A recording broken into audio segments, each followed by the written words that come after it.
The marble floors of the Crimson Rose Hotel seemed to tilt beneath my feet, each step echoing too loudly in my wine-soaked consciousness. I pressed one hand against the silk-papered wall, feeling the texture shift under my trembling fingers like waves on water. The fundraising gala downstairs had been suffocating, wealthy donors in designer gowns laughing at jokes I didn't understand, sipping champagne that cost more than my monthly rent while I balanced trays and smiled until my cheeks ached. But Sarah, my best friend, and the only reason I'd taken this catering job, had convinced me to stay for just one glass after our shift ended. 1 became 3. 3 became enough to make the chandelier lights blur into golden halos, and my usual caution evaporate like steam. "Room 2847, I muttered, squinting at the keycard Sarah had pressed into my hand. She'd arranged for us to use an employee restroom on the 28th floor, a small mercy after 10 hours in heels that had carved trenches into my ankles. The numbers on the doors swam before my eyes. 2843, 2845, 2847. The lock clicked open with a soft beep that seemed deafening in the hushed corridor. I stumbled inside, kicking off those torture devices masquerading as shoes before the door even closed behind me. The room was dark, illuminated only by the city lights bleeding through floor-to-ceiling windows. But something felt different, heavier. The air carried a scent I couldn't quite place.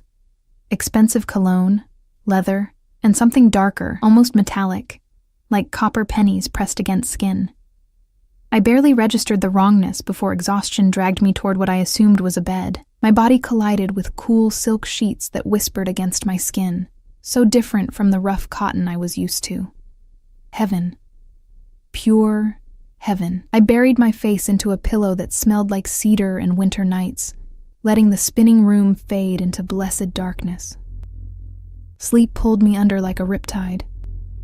I didn't know how much time had passed when I felt it. The shift in the mattress. The sudden presence of another body. My alcohol-fogged brain registered warmth before danger, the heat of another person radiating against my back. Then came the arm, heavy and possessive, draping across my waist and pulling me against a chest that felt carved from stone. My eyes flew open, but the room remained dark. Panic cut through the wine haze like a blade through silk. This wasn't the employee room. This wasn't Sarah sleeping beside me. The body behind me was too large, too solid, too undeniably male. I tried to move, but the arm tightened with casual strength, as if my struggle was expected and entirely futile. A low sound rumbled from the chest pressed against my spine, not quite a word, more like a sleepy acknowledgement of my presence. "Don't," a voice said, rough with sleep, but carrying an authority that made my breath catch. The single word wasn't loud, but it resonated through my bones. "You came to me. Stay." My heart hammered against my ribs. I should scream. I should fight. But something in that voice, in the absolute certainty of it, paralyzed me. The hand on my waist splayed wider, fingers spanning the space between my ribs and hip with shocking familiarity, as though he'd held me like this 1,000 times before. My voice came out as a whisper, broken and afraid. "I'm in the wrong room. No." His lips brushed the shell of my ear, sending electricity down my spine. "You're exactly where you're supposed to be." The words should have terrified me. They did terrify me, but beneath the fear lurked something else. Something I didn't want to examine in the darkness with a stranger's arms around me. His thumb moved in slow circles against my stomach, the touch somehow both comforting and claiming, gentle yet utterly possessive. "Please," I breathed, though I wasn't sure what I was begging for anymore. He pulled me impossibly closer, eliminating even the whisper of space between us. I could feel every plane of his body, the expensive fabric of his shirt, the steady rhythm of his heartbeat against my shoulder blade. When he spoke again, his voice carried something that sounded almost like wonder. "You smell like jasmine and rain," he murmured, his nose tracing the curve of my neck. "And you're shaking like a trapped bird." The comparison made me freeze. Trapped, that's exactly what I was. "I need to go," I said, trying to inject strength into my voice and failing miserably. "No." The word was simple, final. His hand moved from my waist to tangle in my hair, fingers threading through the loose strands with a gentleness that contradicted the iron in his tone. Sleep. We'll talk when the sun rises. You can't just... I can. The certainty in those 2 words was absolute. And I am. I should have fought harder. Should have screamed, clawed, done anything but let sleep drag me back under. But the warmth surrounding me, the strange sense of safety despite the obvious danger, the wine still clouding my judgment, all of it conspired to pull me back into darkness. When I woke again, dawn painted the room in shades of silver and rose. The arm was gone, but I could feel eyes on me. I turned slowly, my heart climbing into my throat. He sat in a leather chair beside the bed, perfectly still, watching me with an intensity that made my skin prickle. The morning light revealed what darkness had hidden, a face that could have been carved by a master sculptor, all sharp angles and brutal beauty.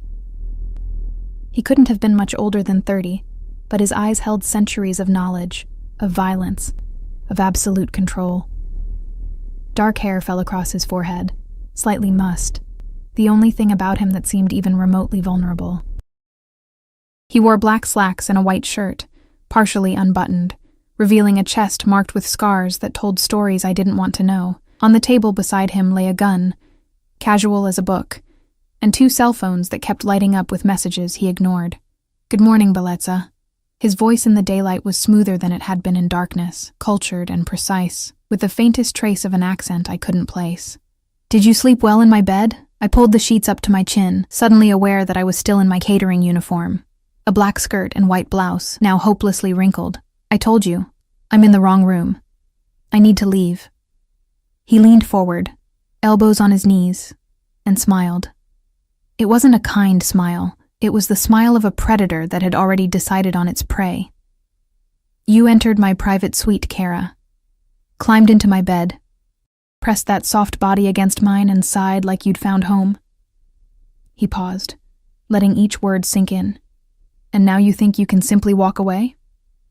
"It was a mistake," I insisted, my voice climbing toward hysteria. "I was drunk. I thought this was room 2847. He picked up one of the phones, scrolling through something with casual efficiency. "This is the penthouse suite. Access requires specific authorization. So either you're a very talented thief," his eyes lifted to mine, pinning me in place, "or someone gave you that key card." The implications crashed over me like ice water. Sarah. She'd given me the card. But why would she? The door opened without a knock, and a man entered carrying a tray. He was built like a wall, dressed in a suit that barely contained his shoulders, with a Bluetooth earpiece and dead eyes that swept the room with practiced precision. He set the tray on the table, espresso, fresh pastries, fruit, without looking at me once, then exited as silently as he'd entered. "Breakfast?" my captor said pleasantly, as if we were old friends. "You must be hungry. Who are you?" The question burst from me, desperate and afraid. He stood, moving with a grace that seemed impossible for someone so clearly dangerous. When he approached the bed, I pressed back against the headboard, but he simply picked up a strawberry from the tray and brought it to my lips. "Eat," he commanded softly. I turned my face away. "No." His free hand caught my chin, forcing me to look at him. This close, I could see the flecks of gold in his dark eyes, the thin scar cutting through his left eyebrow, the absolute lack of mercy in his expression. "I don't repeat myself, Bellezza. Eat." Something in his tone told me this wasn't about the strawberry. It was about obedience, about establishing exactly who held power in this room. My stomach twisted with fear, and something else I refused to name as I opened my mouth and let him feed me the fruit. His pupils dilated slightly as I bit down, juice staining my lips. He watched my mouth with an intensity that made heat crawl up my neck. "Good girl," he murmured, his thumb wiping away the juice with a touch so gentle it made my eyes burn. "My name is Dante Moretti, and you, little bird who flew into my cage, are going to tell me everything." The name meant nothing to me then. I was just a girl who worked 3 jobs to afford a studio apartment in the worst part of town, who sent money to her sick mother every month, who'd never even gotten a speeding ticket. I had no idea that Dante Moretti's name made grown men cross themselves and check over their shoulders. I didn't know that his family controlled half the city's underground, that his word was law in places the police feared to go. All I knew was that I'd made a terrible mistake, and the man watching me with hungry, possessive eyes had no intention of letting me leave. "I don't know anything," I whispered. He smiled again, and this time it reached his eyes, transforming his face into something even more dangerous, beauty with the promise of destruction. "Then we'll start with your name." He settled onto the bed beside me, close enough that I could feel his heat.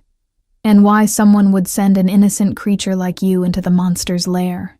"Emma," I whispered, my name feeling like a surrender on my tongue. "Emma Chen." Dante's eyes darkened with something that looked like satisfaction. He reached out, tucking a strand of hair behind my ear with a gentleness that contradicted everything else about him. "Emma," he repeated, as if tasting each syllable. "And who gave you the keycard, Emma?" "My friend Sarah. She worked here, in events coordination." My words tumbled out in a rush. "She said it was an employee restroom." "I swear I didn't know." "Sarah Milbrook?" His expression didn't change, but something shifted in the air, growing colder. He picked up one of his phones, typed something quickly, then set it down. "Blonde, mid-20s, drives a silver Honda?" Terror squeezed my chest. "Please don't hurt her. She probably just grabbed the wrong keycard. It was an honest mistake." Dante's laugh was soft and utterly devoid of humor.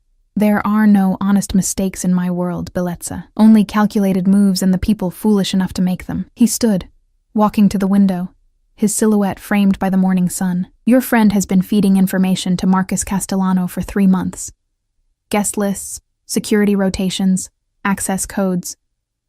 The name Marcus Castellano meant nothing to me, but the way Dante's shoulders tensed when he said it spoke volumes. "No," I protested weakly. "Sarah wouldn't betray you?" He turned, and the look on his face made my blood run cold.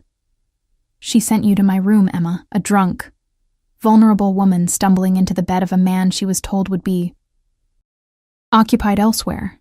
His jaw tightened. "You were supposed to be found here, photographed perhaps, used as leverage or humiliation. Instead, I came back early from a meeting that ran short and found you." The implications crashed through my wine-fogged brain. I'd been bait, a pawn in some game I didn't understand, played by people I thought were friends. "I need to go home," I said, my voice breaking. "Please, I won't tell anyone about this. I'll disappear. You'll never see me again." Dante crossed the room in 3 strides, gripping my chin and forcing me to meet his gaze. "You think I'd let you walk out of here after you've been in my bed, after you've seen my face, after your scent is on my sheets?" His thumb traced my lower lip with possessive slowness. "You're not going anywhere, little bird. Not until I decide what to do with you." Tears burned behind my eyes, but I refused to let them fall. "You can't keep me here." "Can't I?"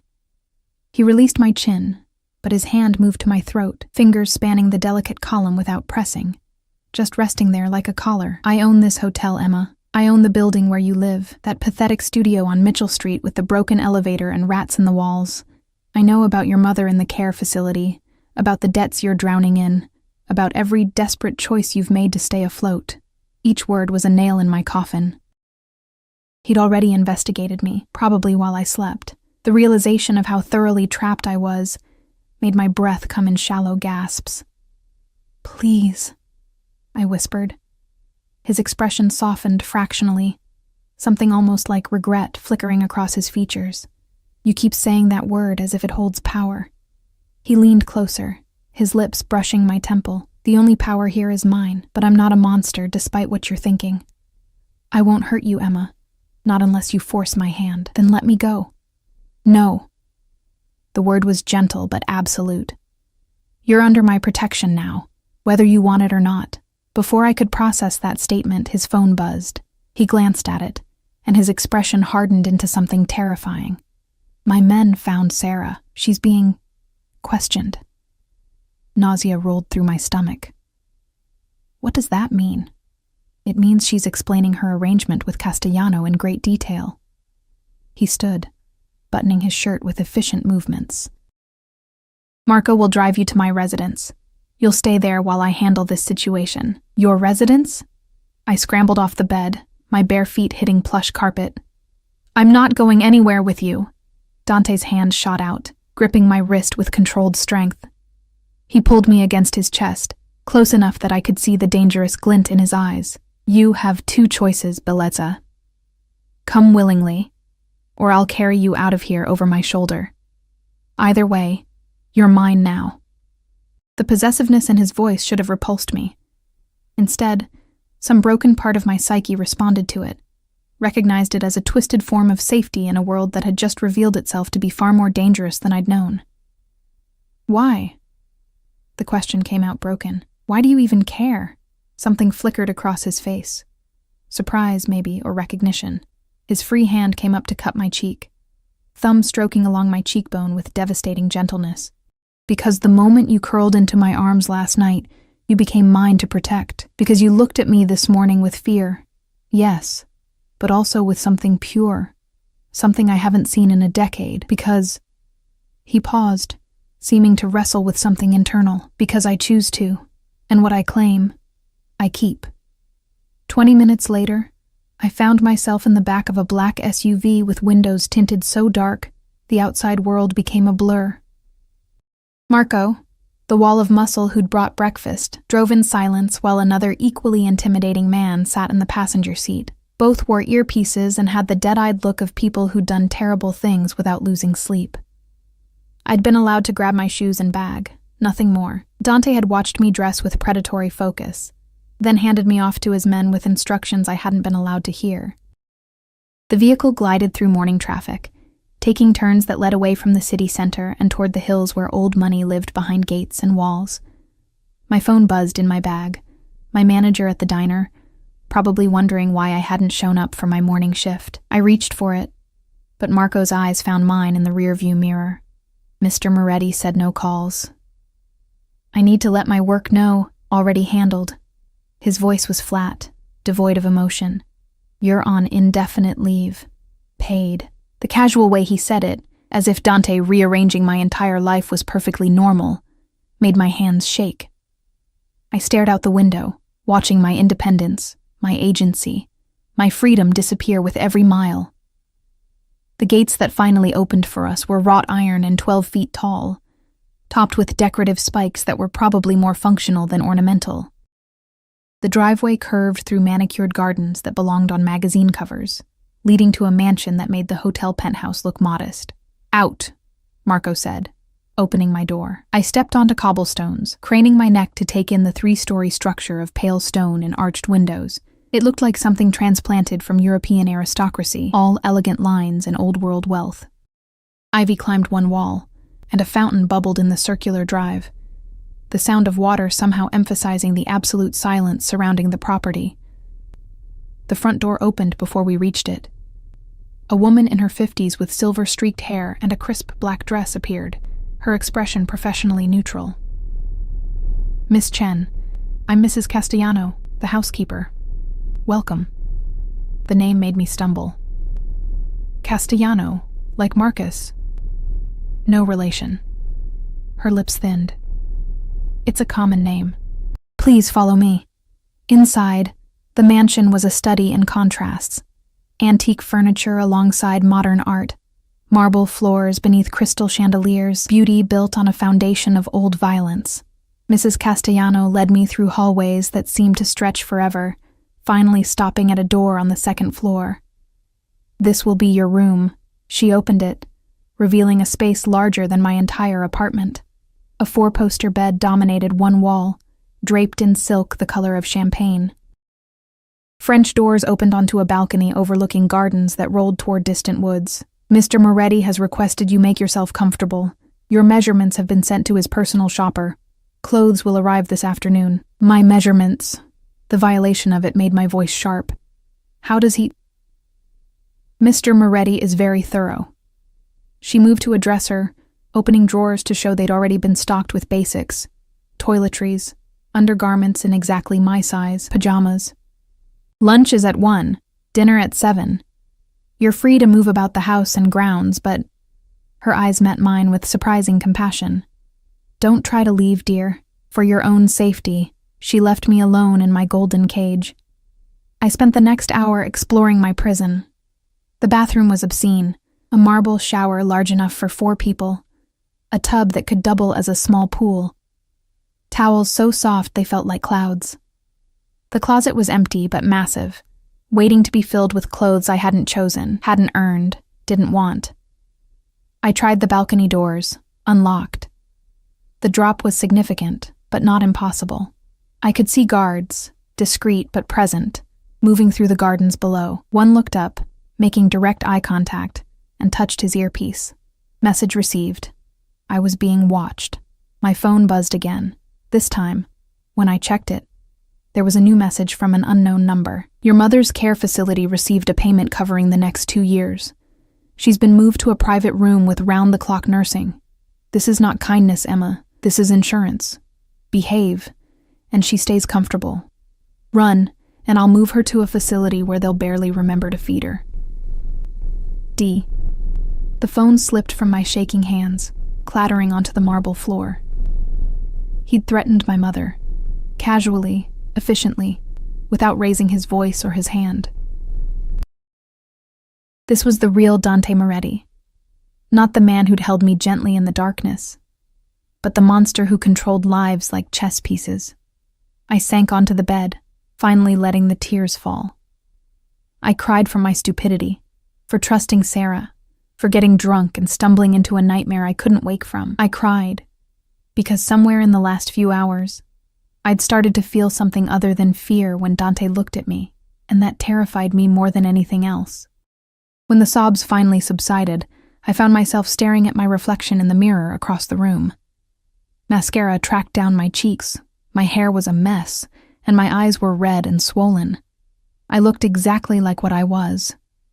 A girl in over her head, drowning in waters too deep and dark to navigate. But beneath the fear and tears, something else stirred. Anger. Hot and bright and sustaining. Dante Moretti might have caged me, might have bought my compliance with threats and money, but he didn't own me. Not really. Not where it mattered. I cleaned my face, straightened my spine, and made a decision. I'd play his game, learn his rules, and find a way to turn them against him. Because monsters, no matter how beautiful, always had weaknesses. I just had to survive long enough to find his. Lunch arrived on a silver cart, wheeled in by a young woman who wouldn't meet my eyes. She laid out dishes that looked like art. Delicate pasta with truffle shavings, salad dressed in something that smelled like heaven, bread still warm from the oven. Food I'd served to wealthy people but never tasted myself. "Mr. Moretti called," she said quietly, arranging everything on the small table by the window. "He'll be dining with you tonight. He requests you wear one of the dresses being delivered this afternoon." The presumption of it made my jaw clench. "And if I refuse?" She finally looked at me, and I saw something like pity in her eyes. "Please don't make things harder than they need to be. He's not a patient man when defied." She hesitated at the door, but he's fair, in his way, if you're smart about it. After she left, I stared at the food, my stomach warring with my pride. Eventually, hunger won. I ate slowly, savoring flavors I'd never experienced, hating myself a little for enjoying my captivity's luxuries. The clothes arrived at 3 o'clock, dozens of garment bags carried in by 2 women who measured me with professional efficiency, tutting over my protests. They left behind a wardrobe worth more than I'd earn in 5 years. Designer dresses, casual wear, shoes that probably cost more than my car. Everything in my exact size, chosen by someone who understood my coloring, my shape, my style better than I did myself. I chose the simplest dress for dinner. Navy blue, modest neckline, hem that hit just above my knees. A small rebellion, picking the least provocative option.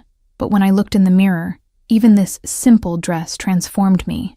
The fabric moved like water, the cut emphasizing curves I usually hid under loose uniforms and thrift store jeans. Dante arrived exactly at 7. I heard him before I saw him. Footsteps in the hallway, the murmur of voices, then silence. The knock on my door was courtesy he didn't need to extend, a gesture that somehow made everything worse. "Come in," I said, proud that my voice didn't shake. He entered, and the air changed. He'd showered and changed since this morning, now wearing charcoal slacks and a black shirt that emphasized his lean, dangerous frame. His hair was slightly damp, and I caught the scent of his cologne, that same cedar and winter nights that had clung to his pillow. His eyes traveled over me slowly, thoroughly, with an appreciation that made heat crawl up my neck. "Beautiful," he murmured, "though you'd be beautiful in anything or nothing." I crossed my arms over my chest. "Is that what this is about? You want me in your bed?" Something flickered across his face. Amusement, maybe annoyance. He closed the distance between us with predatory grace, backing me against the wall beside the mirror. One hand came up to brace beside my head, caging me without touching. "If I wanted you in my bed, Emma, you'd already be there." His voice was low, intimate. "This is about keeping you safe while I clean up the mess your friend created. Marcus Castellano doesn't forgive easily. Sarah gave him information that cost me 3 shipments and 2 good men. When he discovers his little spy has been compromised, he'll look for leverage. And you." His free hand came up to trace my jaw. "You're the perfect target, the innocent girl who stumbled into my life. He'd use you to get to me. So this is protection?" I tried to sound skeptical, but his proximity was doing things to my pulse I didn't want to acknowledge. "Protection. Possession." He leaned closer, his lips brushing my ear. "With me, there's little difference. What I claim, I keep safe. What threatens mine, I destroy. I'm not yours." His laugh was dark and rich. "Keep telling yourself that, Bellezza. Maybe eventually you'll believe it." He pulled back, offering his arm with old-world courtesy that jarred against everything else. "Come, dinner's getting cold." The dining room could have seated 20, but the table was set for 2, intimate despite the grandeur. Candles flickered between crystal glasses, casting dancing shadows on walls hung with paintings I suspected were originals. Dante held my chair, his hands lingering on my shoulders before he took his own seat. Staff appeared and disappeared like ghosts, serving courses I couldn't name. Dante watched me throughout, asking questions that seemed innocuous, but weren't, about my childhood, my mother, my dreams. I answered carefully, revealing nothing important while he revealed everything through what he didn't say. He'd grown up in this house. His father had been in business, a euphemism that needed no translation. His mother had died when he was 12, a tragedy he mentioned once and dismissed immediately. But I saw the flash of old pain in his eyes. He'd inherited his empire at 25 when his father was killed and spent the next 5 years consolidating power through methods he didn't detail. "You're afraid of me," he said halfway through the main course, setting down his wineglass. "But you're not running. Why?" I met his gaze steadily. "You threatened my mother. Where exactly would I run? You could try." He leaned back, studying me. "Others have. They rarely succeed, but the attempt itself reveals character. Is that what you want? For me to run so you can chase me?" His smile was slow and dangerous. "I want you to stay because you choose to. But we both know that's not happening yet." He stood, moving around the table to stand behind my chair. His hands settled on my shoulders, thumbs tracing the curve of my neck. "So instead, I'll settle for you staying because you're smart enough to recognize safety when it's offered. This isn't safety. It's a cage.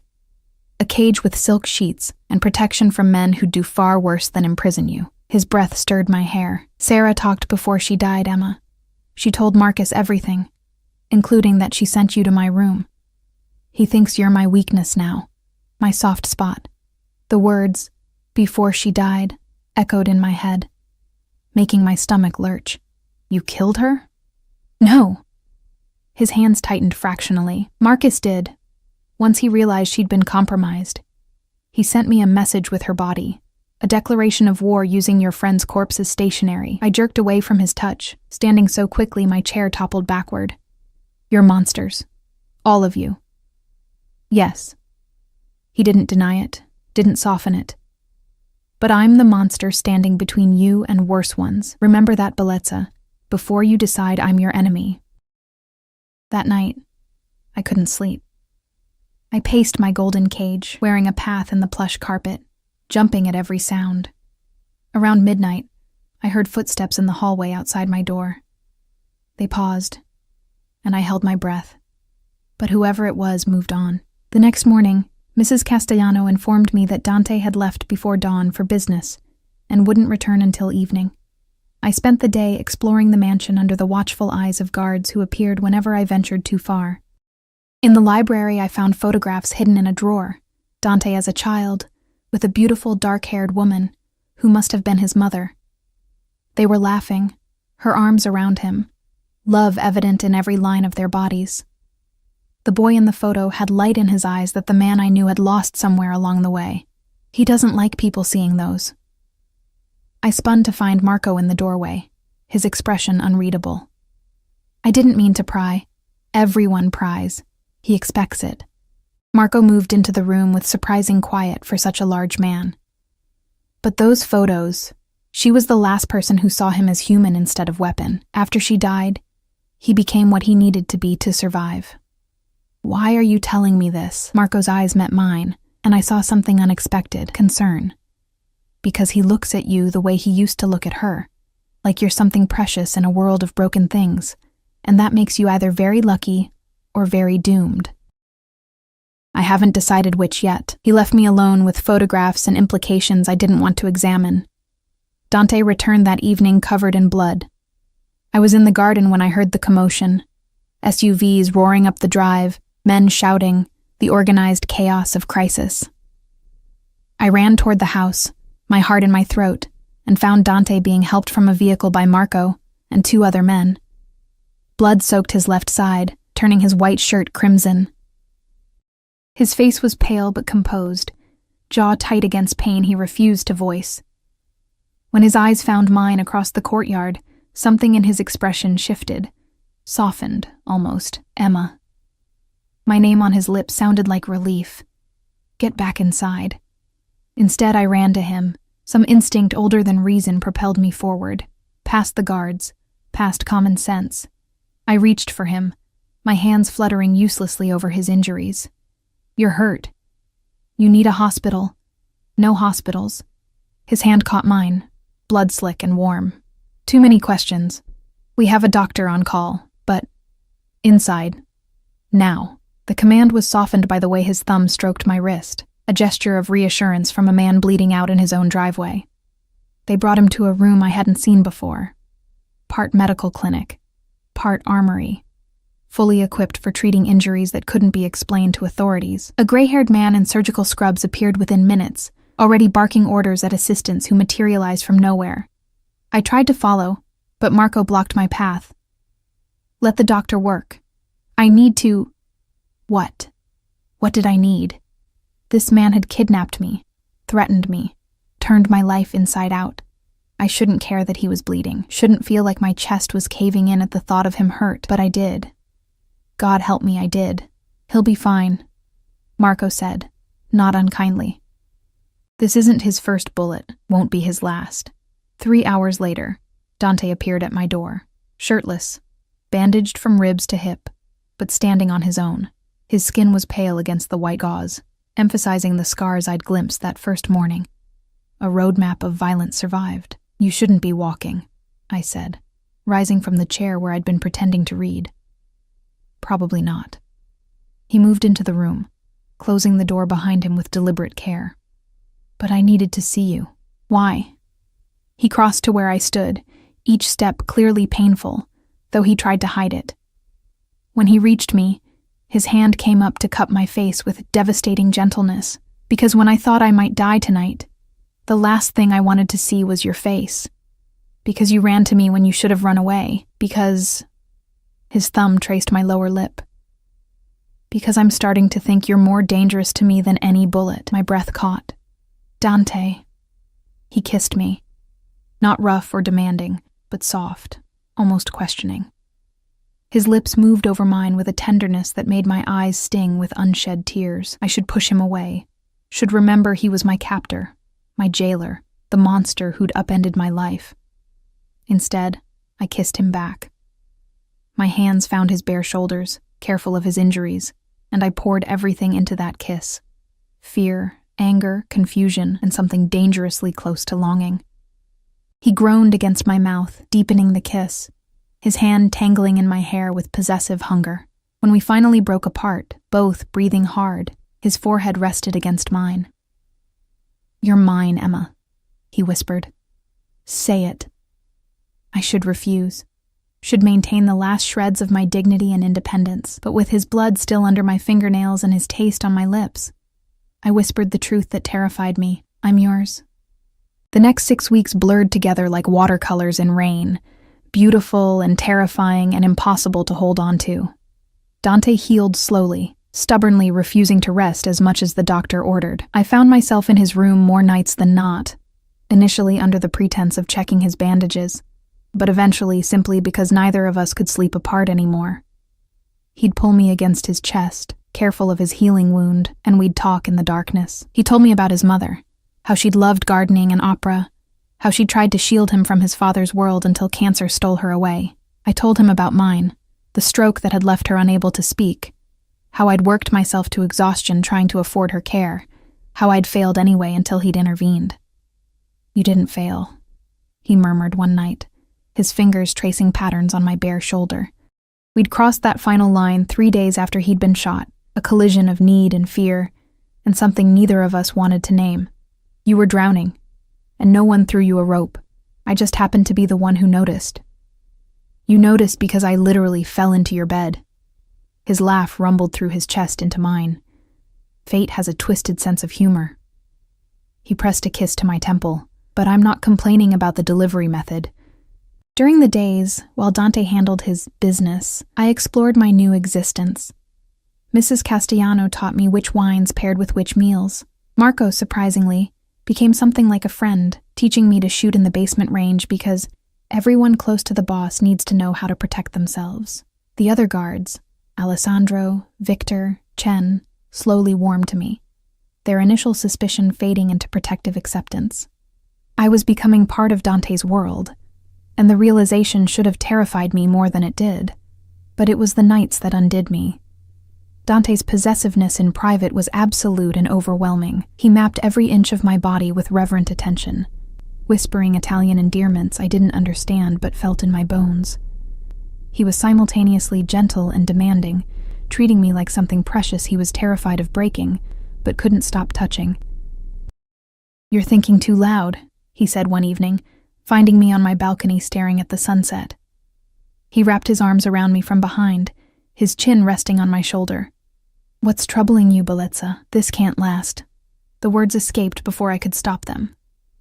"Whatever this is between us, it's built on threats and captivity and choice." He turned me to face him, his hands framing my face. "You could leave, Emma. I haven't locked your door in 3 weeks. The guards have orders to let you go if you ask." My heart stuttered. "What?" "I meant what I said about protection, but I won't keep you prisoner if you truly want to leave. I'll maintain your mother's care regardless. You're free to walk away." His thumb stroked my cheek, and I saw something vulnerable in his eyes. Fear that he was trying to hide. "But I'm asking you to stay, not because I'm forcing you, but because you want to. You threatened my mother. I secured her future. There's a difference." He pulled back slightly, giving me space to breathe. "I won't pretend I played fair in the beginning. I didn't.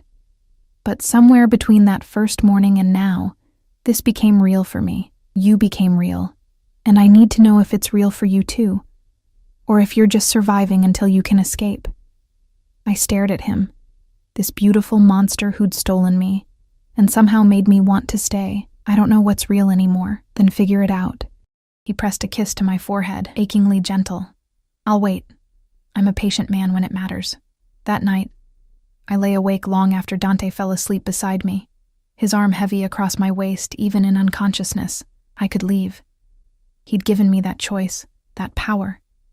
I could walk away from this twisted fairy tale and return to my old life of struggling and surviving. But my old life felt like a dream now, something that had happened to someone else. And the thought of leaving Dante, of never feeling his arms around me, never hearing him whisper my name in the darkness, made my chest ache with loss for something I'd still have in the morning. I was falling in love with my captor, and I had no idea how to save myself. The crisis came on a Tuesday. I was in the library, curled up with a book I wasn't really reading, when Marco burst through the door with an urgency that made my blood run cold. "We need to move you. Now." He was already pulling me to my feet. "Castellano's men hit one of our warehouses. They're coming here. Where's Dante?" "Handling it. He sent me to get you to the safe room." Marco propelled me into the hallway, where 4 other guards had materialized, all armed and tense. "They won't get through our defenses, but he's not taking chances with you." We'd made it halfway down the grand staircase when the windows exploded. Glass rained down like deadly snow as bullets tore through the entrance hall. Marco threw me to the ground, his body covering mine as the world erupted into violence. I heard shouting, gunfire, the wet sounds of bullets finding flesh.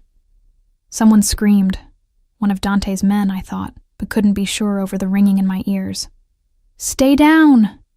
Marco hauled me up when there was a lull, practically carrying me down the remaining stairs. We made it to the kitchen before I heard the voice that made my blood freeze. "Where is she?" The accent was thick, Italian but different from Dante's refined tones, rougher, crueler. The girl. "Where's Moretti's little whore?" "Marcus Castellano." It had to be. Marco shoved me toward a door hidden behind a pantry shelf. "Safe room. Code is 0412. Don't come out until Dante or I come for you." "Marco, go!" He pushed me through, and I heard the lock engage behind me before his footsteps retreated. The safe room was small, concrete, lit by emergency lighting. Monitors showed different areas of the house, all of them now filled with armed men fighting, bleeding, dying. I searched frantically for Dante among the chaos but couldn't find him. Then one screen flickered, showing the entrance hall. Dante stood in the center of the carnage, flanked by his remaining guards, facing a man who could only be Marcus Castellano. They were talking, but I had no audio. I watched Dante's face, cold, controlled, showing nothing, while Marcus gestured wildly, clearly furious. Then Marcus pulled out a phone, showed Dante something on the screen, and smiled.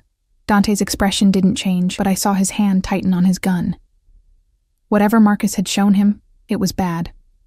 The screen went dark.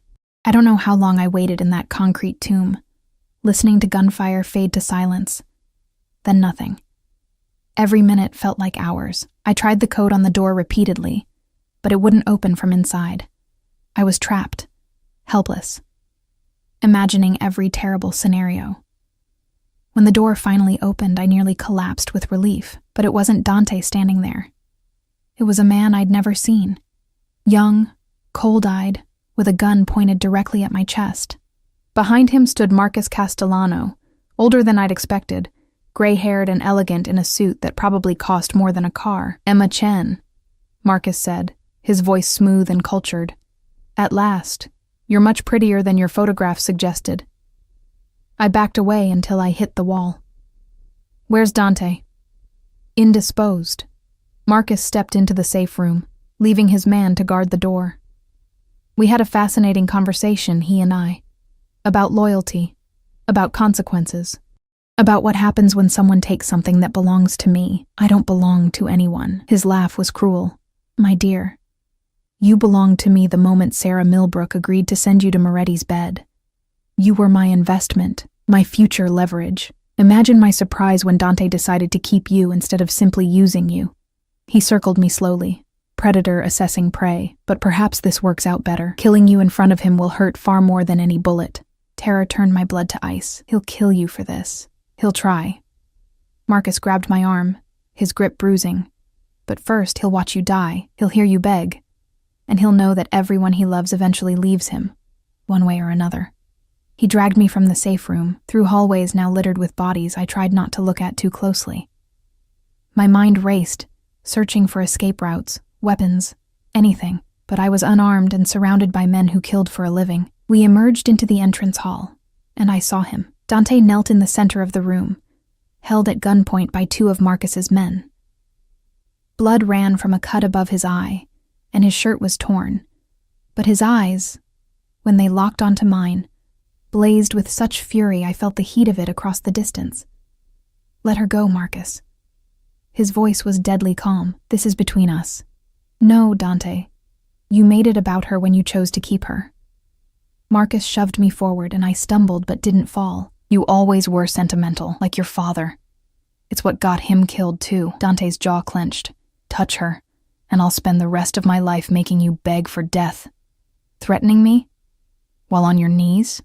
Marcus pulled out a gun, pressing it against my temple. The metal was cold. Final.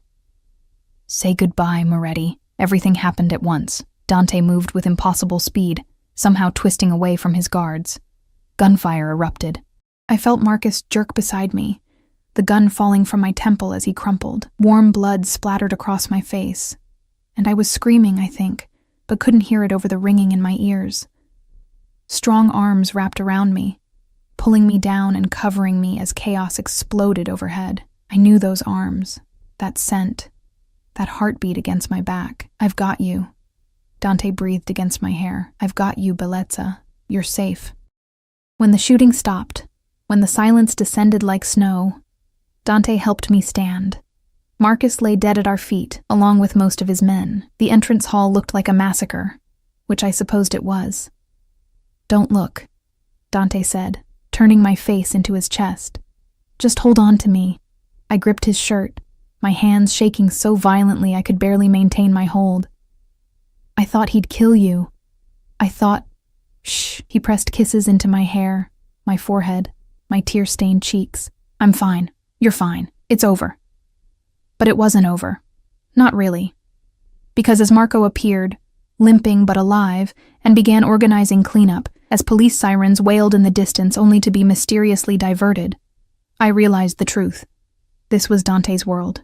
Violence and blood and men dying in elegant entrance halls. And I'd chosen to stay in it. Chosen him. Despite everything. Take me upstairs, I whispered against his chest. Please. I need... He understood without me finishing, scooping me into his arms despite his injuries, despite the blood and chaos. He carried me up the grand staircase to my room. Our room, really, since I hadn't slept alone in weeks. He undressed me gently, washing Marcus's blood from my skin with warm water and tender hands. Then he held me while I shattered, while delayed shock crashed through me in waves that left me gasping. I'm here, he murmured, over and over. I'm here, and I'm not letting go. Blocko 5, final.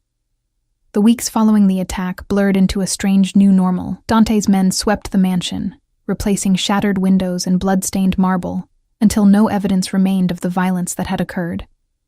Marcus Castellano's death was ruled a mob hit, which technically it was. The remaining players in his organization either pledged loyalty to Dante or disappeared in ways I didn't ask about. I should have been traumatized. Should have run the moment I could stand without shaking. Instead, I found myself clinging tighter to the monster who'd saved me, who looked at me like I was the only light in his dark world. You're thinking too loud again, Dante said one morning, finding me in the garden where I'd taken to spending my afternoons. Spring had arrived, transforming the grounds into an explosion of color that his mother would have loved. I turned to face him, this beautiful, dangerous man who somehow owned pieces of me I hadn't known existed. I'm thinking about staying. Something flickered in his eyes. Hope. Fierce and bright. As opposed to running, like I should have done months ago. I moved into his arms, letting him wrap himself around me like armor. I'm supposed to be terrified of you, of this life, but instead, I just keep falling deeper. His hand came up to tangle in my hair, tilting my face to his. Then fall, Bellezza. I'll catch you. I'll always catch you. He kissed me with aching tenderness. Marry me. I pulled back, certain I'd misheard. What? Marry me. He said it again, stronger this time. Make it official. Make it forever. Let me give you my name, my protection, everything I have. His thumb traced my jaw. I know it's insane. I know I should give you more time, more normalcy, but I've never been good at denying what I want. And I want you. Permanently.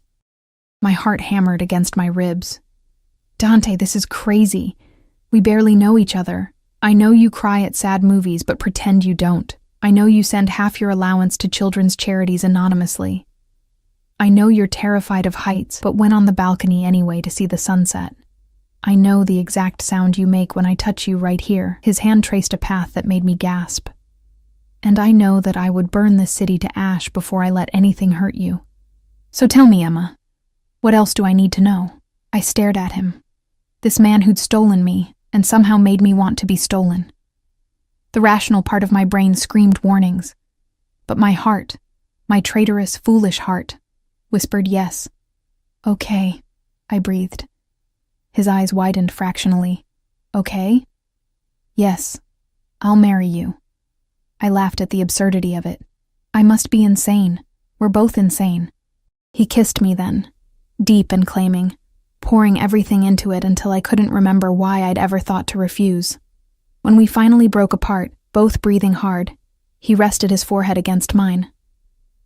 "I love you," he said, the words rough and unpracticed, as if he'd never said them before. I didn't think I was capable of it anymore. But then you stumbled into my life drunk and terrified, and you've been unraveling me ever since. I love you too. The admission felt like jumping off a cliff, terrifying and exhilarating. Even though you're a criminal and a monster and you literally kidnapped me. I prefer aggressively courted. His smile was pure wickedness, and you walked into my room, remember? Drunk. By mistake. Best mistake of my life. He pulled a box from his pocket, velvet, antique, clearly something precious. Inside sat a ring that made my breath catch. A deep blue sapphire surrounded by diamonds, set in platinum that had been worn smooth by time. This was my mother's, and her mother's before that. It's the only thing of value my father never touched, never sold or traded. She made him promise it would go to someone worthy when I found her. Tears burned behind my eyes as he slipped it onto my finger. Perfect fit, as if it had been waiting for me. It's beautiful. You're beautiful. He kissed my knuckles, just above the ring. And mine. Finally, completely mine. We married 2 weeks later in the mansion's garden, under the same trees where his mother had planted roses decades ago. No guests except his most trusted men and Mrs. Castellano, who cried through the entire ceremony. Dante wore a dark suit that made him look like a prince from a dangerous fairy tale, and I wore ivory silk that Mrs. Castellano swore his mother would have loved. Marco stood as best man, surprisingly emotional for someone who killed people for a living. When Dante kissed me after we exchanged vows, simple platinum bands we'd chosen together, I heard him mutter, "About damn time." That night, Dante carried me over the threshold of the master bedroom I'd been slowly moving into anyway. He made love to me with devastating slowness, worshipping every inch of my body like I was something sacred, whispering promises in Italian and English until I fell apart in his arms. "Mine," he breathed against my throat. "My wife. My Emma." "Yours," I agreed, no longer fighting the truth of it. "Always yours." Life as Dante's wife was nothing like I'd imagined. Yes, there was danger. Threats that materialized and were eliminated before I even knew they existed, thanks to his paranoid protection. Yes, there was violence he tried to shield me from, but that I inevitably glimpsed in bloodied knuckles and tense phone calls in the middle of the night. But there was also beauty, Dante spoiling me with trips to cities I'd only dreamed of visiting, learning Italian so I could understand when he whispered sweet things in the darkness. Watching him slowly soften, the monster becoming more man with each passing month, I started volunteering at a women's shelter, using Dante's money and connections to help women escape situations, not unlike my own had been, minus the falling in love part. He never questioned my need for purpose beyond being his wife, never tried to make me into something I wasn't.